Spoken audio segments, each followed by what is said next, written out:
இப்போ ரம்யா அப்படின்னா கதை சொல்லியா எழுத்தாளரா? யாருன்னு கேட்டா நீங்க என்ன சொல்லுவீங்க?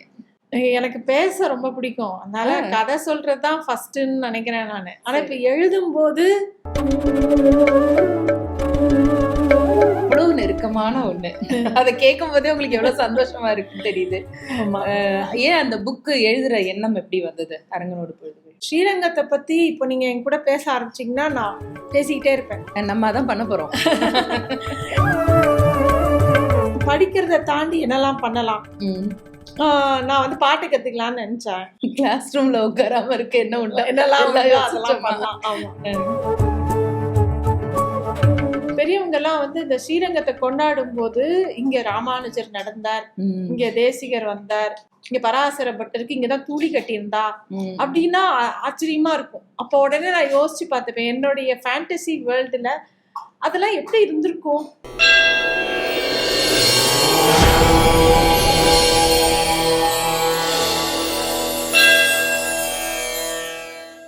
தெய்வத்தமிழ் டிவி நேயர்களுக்கு அன்பு வணக்கம்.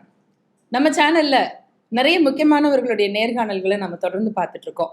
அந்த வகையில இன்னைக்கு நாம சந்திக்க இருக்கக்கூடியவங்க யாரு அப்படின்னா, சில பேருக்கு பேச வரும், சில பேருக்கு எழுத வரும், சில பேருக்கு கதை சொல்ல வரும்.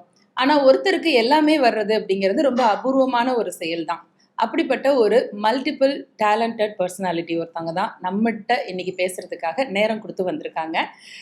திருமதி ரம்யா வாசுதேவன் அவர்களை சந்திக்கலாம். வணக்கம். வணக்கம். நல்லா இருக்கீங்களா? நல்லா இருக்கீங்க.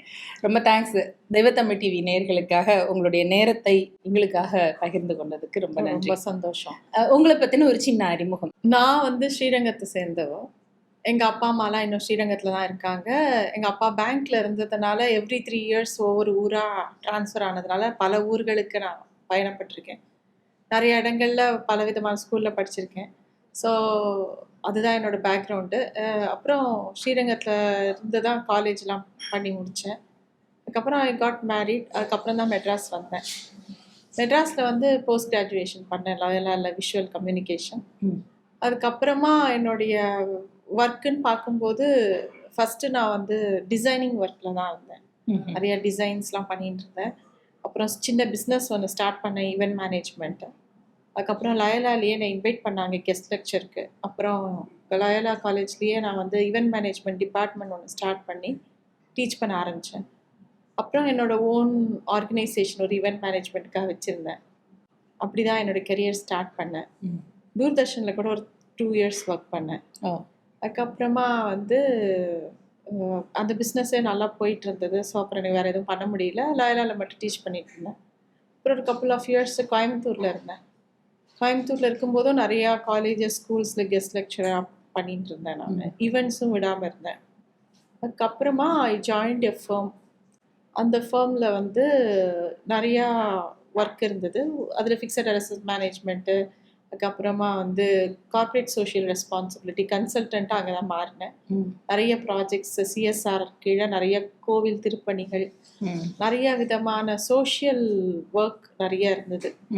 ஸோ அந்த ஃபண்ட்ஸை கரெக்டாக சேனலைஸ் பண்ணி அந்த ஃபண்டை எக்ஸிக்யூட் பண்ணுறது தான் என்னோட ஒர்க்காக இருந்தது. அதுதான் பண்ணிகிட்டு இருந்தேன். அப்போ தான் வந்து நிறைய வாசிப்பேன் சின்ன வயசுலேருந்து.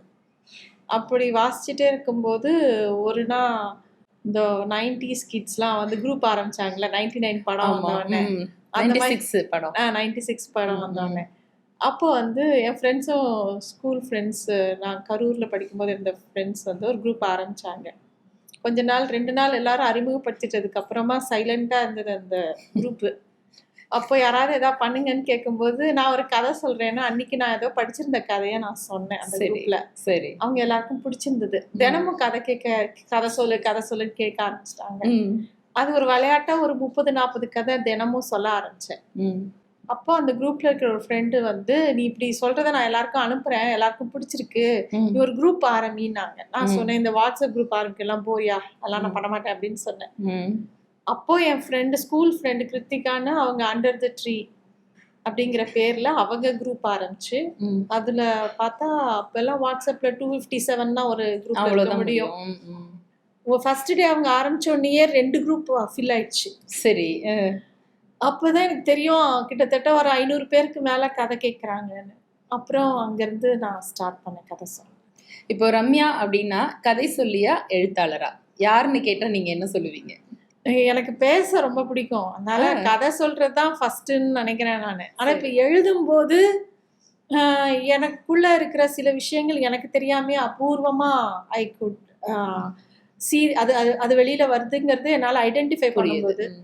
ஆனா வந்து கதை சொல்லும் போது அந்த மாதிரி நானா வந்து எட்டுக்கட்டிலாம் சொல்ல மாட்டேன், படிச்சதை தான் ஏற்ற இறக்கத்தோட சொல்லுவேன். பட் எழுதும்போது நமக்கு வந்து என்ன சொல்ல வந்தோமோ அதை தாண்டி அந்த ஃபர்ஸ்ட் லேயர் ஆஃப் டிரான்சாக்ஷனல் தாட்ஸை தாண்டி டீப்பரா நமக்குள்ள இருக்கிற நிறைய அன்னோன் பார்ட்டே வெளிப்படுது. அது வந்து எனக்கே வந்து வேற ஒரு ஆள் எழுதுற மாதிரி ஒரு ஃபீலிங் கொடுக்கும் எழுதுறச்சு. ஸோ அது வந்து டிஃப்ரெண்டா இருக்கு. அது ஒரு மாதிரி நல்லா இருக்கு, இது ஒரு மாதிரி நல்லா இருக்கு. இருந்தாலும் நான் ஒரு கதை சொல்லி தான் மெயினா. கதை சொல்லி எழுத்துல கூட கதை தான் சொல்றேன். கதை சொல்றீங்க ஆனா கதை விடல. கதை விடல. ஏன்னா அதுல கண்டென்ட் இல்லாம எந்த கதையும் யாரையும் ஈர்க்காது. இத்தனை பேரு கதைக்கு வந்து அலங்காரங்கள் எல்லாம் வேணும்னாலும் உள்ள கதை கருங்கிறது தான் ரொம்ப முக்கியமான விஷயம். இப்போ அரங்கனோடு பொழுதுகள், அவளும் நானும், இதெல்லாம் உங்களுடைய ஒரு ஐகானிக் படைப்பு. இந்த அரங்கனோடு பொழுதுகள், ஸ்ரீரங்கம் உங்க மனசுக்கு எவ்வளவு நெருக்கமான ஒண்ணு. அதை கேட்கும் போதே உங்களுக்கு எவ்வளவு சந்தோஷமா இருக்குன்னு தெரியுது. ஏன் அந்த புக்கு எழுதுற எண்ணம் எப்படி வந்தது? அரங்கனோடு பொழுதுகள் அதுவுமே வந்து எழுதணும் அப்படின்லாம் இல்லை. அது ஸ்ரீரங்கத்தை பத்தி இப்போ நீங்க என் கூட பேச ஆரம்பிச்சீங்கன்னா நான் பேசிக்கிட்டே இருப்பேன். நம்ம தான் பண்ண போறோம். அந்த மாதிரி அரங்கனோட பொழுதுகள்ங்கிறது இப்ப கூட அந்த பொழுதுகள் நீண்டிட்டே தான் இருக்கு. அது ஒரு குறிப்பிட்ட பொழுது மட்டும் கிடையாது. ஸ்ரீரங்கத்துல இருந்த என்னுடைய அனுபவங்கள், ஏன்னா நான் வந்து ரொம்ப ஆவரேஜ் ஸ்டூடெண்ட் தான். இப்ப பாரு படிப்புன்னு இருக்கிற ஆள் எல்லாம் கிடையாது. நோ படிப்ஸ். ஃப்ரண்ட் பெஞ்ச் கிடையாது. ஃப்ரண்ட் பெஞ்ச் கிடையாது. லாஸ்ட் பெஞ்சா ஸ்டூடெண்ட். அதனால வந்து படிக்கிறத தாண்டி என்னெல்லாம் பண்ணலாம். நான் வந்து பாட்டு கத்துக்கலாம்னு நினைச்சேன். கிளாஸ் ரூம்ல உட்காராம இருக்க என்னெல்லாம் அதெல்லாம் பண்ணலாம். ஆமா. அப்போ பாட்டு கத்துக்கலாம்னு நினைச்சேன். நான் பாட்டு பாடி பார்த்து வேண்டாம் அப்படின்னு டீச்சரும் முடிவு பண்ணினாங்க, நானும் முடிவு பண்ணேன். சரி அது வேண்டாம், அப்ப வேற என்ன அப்படின்னு சொன்னா, மித்த எல்லா கிளாஸும் டான்ஸ் கிளாஸ்லாம் ரொம்ப எக்ஸ்பென்சிவ். வீட்டுல அதெல்லாம் நீ அப்படிலாம் நீ ஒன்றும் பண்ண வேணான்றாங்க. ஆமா. ஸோ ஃப்ரீயா இருந்தது ஸ்லோவா கிளாஸ் தான். அதுதான் ஃப்ரீயா நடக்கும் எல்லா இடத்துலயும். கிளாஸும் ஃப்ரீயா இருக்கும், ஃபீஸும் ஃப்ரீ. ஸோ அந்த மாதிரி போவேன் நிறைய கிளாஸஸ். அப்போ வந்து ஸ்ரீரங்கத்துல ஒரு விஷயம் என்ன அப்படின்னா, ஸ்ரீரங்கத்துல நிறைய இடத்துல காலக்ஷேபங்கள், உபன்யாசங்கள் நடந்துட்டே இருக்கும். அப்புறம் பஜன்ஸ் நிறைய நடக்கும். அப்புறம் இந்த மாதிரி ஸ்லோவா கிளாஸ் நிறைய நடக்கும். கடிக்க விழுந்தா ஸ்லோவா கிளாஸ் தான். ஸோ அதனால எனக்கு நிறைய ஆப்பர்ச்சுனிட்டி கிடைச்சது, நிறைய இடத்துல போய் கத்துக்கிறதுக்கு ஆப்பர்ச்சுனிட்டி கிடைச்சது. அப்புறம் கோயிலுக்கு போறேன்னு சொன்னா திட்ட மாட்டாங்க. இது நல்லா இருக்கே பிளானிங். எதை சொன்னா வீட்டுல பர்மிஷன் கிடைக்குமோ அதை யோசிச்சு. ஆமா, அப்பெல்லாம் ரொம்பலாம் ஃப்ரீடம்லாம் கிடையாது. சோ அதனால கோவிலுக்கு போயிடுவேன் நான் எப்பயுமே. அது வந்து அது மட்டும் இல்ல, ஸ்ரீரங்கத்தோட பத்தின கதைகள் காதுல விழ பெருமாளை பத்தி ஒவ்வொருத்தரும் கொண்டாடுறது. ஆக்சுவலா எனக்கு பக்தி வந்து அரங்கன் மேல வந்ததுங்கிறது அவங்களோட அடியார்களை பார்த்துதான் வந்தது. அவளா எப்படி பக்தியா இருக்கா, அருமை, அவங்க எப்படி இப்படி அனுபவிக்கிறாங்க அப்படிங்கறத பார்க்கும்போது ஆச்சரியமா இருக்கும். அப்ப இவர்கிட்ட ஏதோ இருக்கணும்ல அப்படின்னு சொல்லிதான் என்னுடைய ஃபர்ஸ்ட் தாட் வந்தது. நந்தகோபத்துக்குள்ள போறவங்க எல்லாருமே கோபிகாஸ்ரீகளா ஆயிடுவாங்க அந்த மாதிரி. ஏன்னா மத்த கோபிகளுடைய அந்த பக்தி பாவத்தை பாக்குற போது நமக்கு வரும்னு சொல்லுவாங்க. அது மாதிரி அந்த மாதிரி எனக்கு அங்க வரக்கூடிய பக்தர்கள், அடியார்கள், எனக்கு ஸ்லோகம் சொல்லி கொடுத்த மாமிகள், பாட்டிகள், அவங்க எல்லாருமே அரங்கனை வந்து ஒரு தெய்வமாலாம் தூக்கிலாம் வைக்க மாட்டாங்க. ஒரு ஃப்ரெண்ட் மாதிரி. அவன் இன்னைக்கு எங்க இருக்கான் அப்படிதான் கேட்பான். அப்ப அவன் எங்க இருக்கான் அப்படின்னு அவங்க கேட்கும்போது எவன் முதல்ல எனக்கு யோசனையா இருக்கும். அப்புறம் அவங்க எல்லாரும் இவ்வளவுதான் சொல்றான், அப்புறம் இவ்வளவு சுலபமா இருக்கானே அப்படின்ட்டு. அப்புறம் அங்கு எனக்கு பிரத்யேகமா நான் நிறைய கான்வர்சேஷன்ஸ் எனக்கு, ஏன்னா நான் வந்து ரொம்ப ஃப்ரெண்ட்லி கிட் கிடையாது. 2 தடவை என் கூட பேசினாங்க, 3ஆவது தடவை சண்டையை போட்டுருவேன் நான். அதனால ஃப்ரெண்ட்ஸுக்குள்ள சண்டை பயங்கரமா வரும். அதனால முக்காவாசி நேரம் தனியா இருப்போம். அப்ப வந்து நம்ம கூட கான்வர்ஸ் பண்றதுக்கு அரங்கன் ரொம்ப சௌரியமா இருந்தான், ஏன்னா எதிர்த்து பேச மாட்டான். ஆமா, இப்படி ஒரு லவ்லி ஃப்ரெண்டு கிடைக்கிறது ரொம்ப கஷ்டம். அந்த மாதிரி ஒரு கான்வர்சேஷன் எப்பவுமே ஓடிட்டு இருக்கும் எனக்கு ஸ்ரீரங்கத்துல. அதே மாதிரி எனக்கு இன்னொரு என்ன ஆச்சரியம் இருக்கும்னா, அந்த பெரியவங்க எல்லாம் வந்து இந்த ஸ்ரீரங்கத்தை கொண்டாடும் போது இங்க ராமானுஜர் நடந்தார், இங்க தேசிகர் வந்தார், இங்க பராசர பட்டருக்கு இங்கதான் தூளி கட்டியிருந்தா அப்படின்னா ஆச்சரியமா இருக்கும். அப்போ உடனே நான் யோசிச்சு பார்த்துப்பேன், என்னுடைய ஃபேண்டசி வேர்ல்டுல அதெல்லாம் எப்படி இருந்திருக்கும் அப்படின்னு. நம்ம டெபிக் பண்ற மாதிரி அவெல்லாம் கரெக்டா திருமணம் நெட்டு அப்படிலாம் இருந்திருக்க மாட்டா. அவ எப்படி இருந்திருப்பா, ஒரு ஞானி எப்படி இருந்திருப்பார் அப்படின்லாம், நம்மாழ்வார் எப்படி இருந்திருப்பார் அப்படிலாம் நான் யோசிச்சு பாக்குறது உண்டு. சோ இவங்க சொல்லும் போது எனக்குள்ள அந்த கற்பனையானது விரிஞ்சுட்டே, உருவங்கள் விரிஞ்சுட்டே இருக்கும். அது மாதிரி எனக்குள்ள ஒரு கான்வர்சேஷன் ஓடிட்டே இருக்கும். அதெல்லாம் சின்ன வயசுல இருந்து அப்படியே இருந்திருக்கு. அண்ட் நானும் நிறைய பேர்ட்ட ஸ்ரீரங்கத்தை பத்தி சொல்லணும்னா மணிக்கணக்கா சொல்லுவேன்.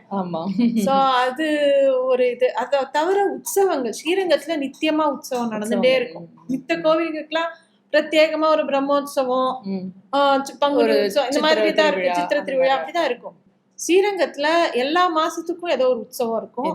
அந்த உற்சவத்துக்கு பின்னாடி ஒரு ஸ்டோரி இருக்கும். அப்புறம் அப்போ அவ பாடக்கூடிய பாசுரங்கள் இருக்கும். அதெல்லாம் வந்து ஆச்சரியமா இருக்கும். முக்கியமா அத்தியன உற்சவம் எல்லாம் அவ்வளோ நல்லா இருக்கும் அங்க. சோ அந்த உற்சவங்களை பார்க்கும்போது ஸ்ரீரங்கத்துல இருந்த காலங்கள்ல பார்த்த உற்சவம், அதுக்கப்புறம் எனக்கு எந்த கோவிலுக்கு போனாலும் பரவாயில்ல அப்படிங்கிற மாதிரிதான் இருக்கும். நான் அங்கேயே பாத்துட்டேன்ப்பா, ஹெட் குவார்டர்ஸ்லயே நான் என்ஜாய் பண்ணிட்டேன். அதனால மித்த இதெல்லாம் வந்து ஓகே ஓகே அப்படின்னு தான் இருக்கும் எனக்கு. ராமனை பார்த்த சீதை கண்ணுக்கு எல்லாரும் நாய் மாதிரி தெரியுவாங்களாம், படிச்சிருக்கேன். அந்த மாதிரி அரங்கனே எனக்கு ஃப்ரெண்டு, நீங்க எல்லாம் என்ன மாத்திரம் அந்த மாதிரி இருக்கும். வேற திவ்ய தேசத்துக்கு போனா கூட ஸ்ரீரங்கத்தோட மைண்ட்ல ஒரு கம்பேரிசன் வரும், ஆட்டோமேட்டிக்கா வரும். எனக்கு என்ன ஆச்சரியம் உங்ககிட்டன்னா, ஒரு யுகாந்திரமான பாரம்பரிய பிராச்சீனமான கோவில், அதுல இவ்வளோ விஷயங்கள் இருக்கு. அவ்வளோ பெரிய ஒரு டேட்டா பேஸை எடுத்து கிளாசிஃபை பண்ணி கொடுக்கறதுங்கிறது சாதாரண கிடையாது. உங்களுடைய எழுத்துக்கள்ல நான் அப்சர்வ் பண்ணதுல என்னன்னா, அந்த பெரிய வேதாந்தங்கள், அந்த தத்துவங்களை எல்லாம் ரொம்ப எளிமைப்படுத்தி அது ஒரு நகைச்சுவையோடு சேர்த்து, நீங்க பேசும்போதே இப்ப நமக்கு எவ்வளவோ தெரியுது, அதோடு சேர்த்து அதை மினிமலைஸ் பண்ணி கொண்டு வர்றது இருக்குல்ல, அதுக்கு என்ன, அதை எப்படி நீங்க அதை ஹேண்டில் பண்ணுவீங்க? அப்படிலாம் இல்ல, அதை வந்து நான் எப்படி அனுபவிச்சேனோ அப்படியே தான் அதுல எழுதியிருக்கேன். ஆக்சுவலா வந்து ஸ்ரீரங்க தரங்கனோட பொழுதுகள் வெறும் இந்த 50 சாப்டர் கிடையாது, இன்னும் நிறைய இருக்கு. சரி, ஓகே, இது இன்னும் ஒரு 1000 சாப்டர் எழுதலாம் அரங்கனோட பொழுதுகளை. பட் வந்து இதை எழுதும் போது எனக்குள்ள இருந்த ஒரு ஃபீலிங் எப்படி இருந்ததோ, இப்போ உதாரணமா அதுல வந்து பின்தொடர்ந்த வள்ளி அப்படின்னு ஒரு சாப்டர் இருக்கு அப்படின்னு வச்சுக்கோங்களேன். எனக்கு அந்த பேரை வந்து அந்த கோயில் ஒழுகுல படிக்கும் போதே அந்த பின்தொடர்ந்த வள்ளினுக்கே ஒத்திக்கு பேர் இருந்திருக்கணும் ஏதோ. ஆமா, அவ பண்ணின செயலே அவளுக்கு பேரா வச்சு குறிப்பா வச்சுட்டாங்க. எனக்கு ஆச்சரியமா இருந்தது. ஒரு லேடி பாஷை தெரியாம எத்தனை காலத்துக்கு முன்னாடி ஸ்ரீரங்கத்தை பெருமாளோட விக்கிரகத்தை பின்தொடர்ந்துட்டு டெல்லி வரைக்கும் போயிருக்கா. எப்பேற்பட்ட ஒரு பக்தி இருந்தா ஒருத்தருக்கு முடியும். உண்மைதான். அப்போ அந்த ஸ்டோரி தான் எனக்குள்ள ரொம்ப ஆழமா இருக்கக்கூடிய ஒரு ஸ்டோரி. இந்த மாதிரி ஒவ்வொரு ஸ்டோரிக்கு பின்னாடியும் ரொம்ப ஒரு ஐயோ அவங்க எப்படி இருந்திருப்பாங்கிற குவெஸ்டின் எனக்கு இருந்துட்டே இருக்கும். அப்ப அந்த பின்தொடர்ந்த வள்ளி தன்னோட பக்தியை வசதியா நினைச்சுட்டு போறா. அங்க பார்த்தா அங்க இருக்கிற துலுக்க நாச்சியார் அவ வந்து சுரதானி வந்து இவளை விட பக்தியா இருக்கா. அதை விட இப்போ தன்னை விட இன்னொருத்தர் பக்தியா இருக்காங்கிறத காமிக்கிறதுக்கு தான் ஸ்ரீரங்க பெருமாள் என்ன கூட்டு வந்திருக்காங்க அப்படின்னு அவ புரிஞ்சுக்கிறா. ஓகே, அந்த டிரான்ஸ்ஃபர்மேஷன் இருக்குல்ல, அது நமக்குமே வந்து சில இடங்கள்ல வரும். நிறைய சமயம் நான் அதை ஃபீல் பண்ணிருக்கேன். நான் ஒண்ணு நினைச்சுட்டு இருப்பேன், அது டோட்டலா ராங்கு அப்படிங்கிற மாதிரி வேற ஒண்ணு நடக்கும். நீ என்ன பிரமாதம், நீ என்ன பிரமாதம் அங்க பாரு அப்படிங்கிற மாதிரி. சோ இது வந்து இந்த புக்கை எழுதினதே வந்து பிளானிங்லாம் கிடையாது. சரி, அது வந்து ஒரு ராமானுஜ ஜெயந்தி அன்னைக்கு ராமானுஜரை வந்து நினைச்சுக்கிறச்செல்லாம் கண்ணில் ஜலம் வரும் எனக்கு. எப்பேற்பட்ட ஒரு தீர்க்கதரிசி அவர். நம்ம இப்ப சொல்றோம் எல்லாரும் சமத்துவம் எல்லாம் பேசுறோம், அவர் எத்தனை காலத்துக்கு முன்னாடி எப்பேற்பட்ட விஷயங்களை பண்ணிருக்க அப்படின்னு.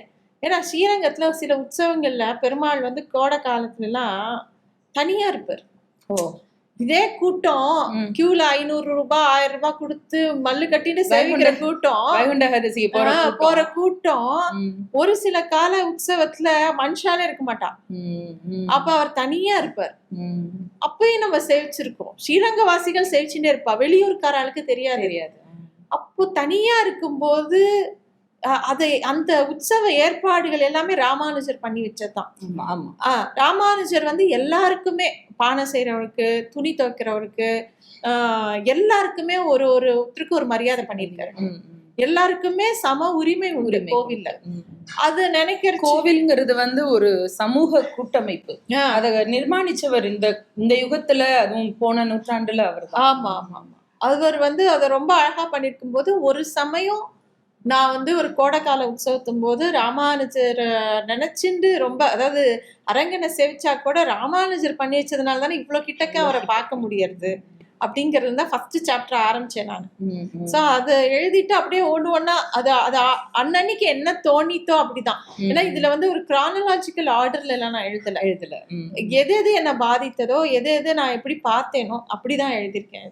இத்தனை காலமா நீங்க அங்கேயே பழகினதுனால கேக்குறேன், எந்த உற்சவம் ரொம்ப உங்க மனசுக்கு நெருக்கமா இருக்குன்னா எதை சொல்லுவீங்க? சொல்ல முடியாது. ஸ்வீட்ல எந்த ஸ்வீட் பிடிக்கும்னா எப்படி சொல்றது? சரி, ப்ரையாரிட்டி போட்டு சொல்லுங்க. 1 2 3. பங்குனி உத்திர உற்சவம் ரொம்ப பிடிக்கும். சேத்தி சேவை ரொம்ப பிடிக்கும். ஏன்னா 2 பேரையும் ஒரே இடத்துல பாக்குறது அப்படிங்கறது அந்த ஒரு உற்சவத்துலதான் வருஷத்துக்கு ஒரு தடவை.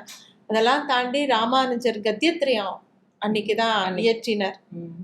அதாவது ஸ்ரீரங்க கத்தியம், வைகுண்ட கத்தியம், சரணாகதி கத்தியம்னு கத்தியத்திரியம். பெருமாள் எப்படி சரணாகதி பண்றது அப்படிங்கறது ஒரு ஆச்சாரியன் சொல்லி கொடுக்கற தினம் அது. அதனால நம்ம ஆச்சாரியனையும் சேவிக்கலாம், அப்போ பெருமாள் தாயாரையும் சேவிக்கலாம். அல்டிமேட் கோல் அப்ப அச்சீவ் ஆயிடுவாங்க. சோ அந்த மாதிரி அது மாதிரி அந்த உற்சவத்தை அவ்வளவு சுவாரஸ்யமா பண்ணிருப்பா. அந்த பெருமாள் வர்றது, மட்டையடி சேவையாருது, அவளுக்குள்ள நடக்கிற கான்வர்சேஷன், அரையரும் அங்க பேசுறது எல்லாமே ரொம்ப நல்லா இருக்கும் அந்த கோவில்ல. அதுக்கப்புறம் சேர்த்தி சேவையும் ரொம்ப அழகா இருக்கும்.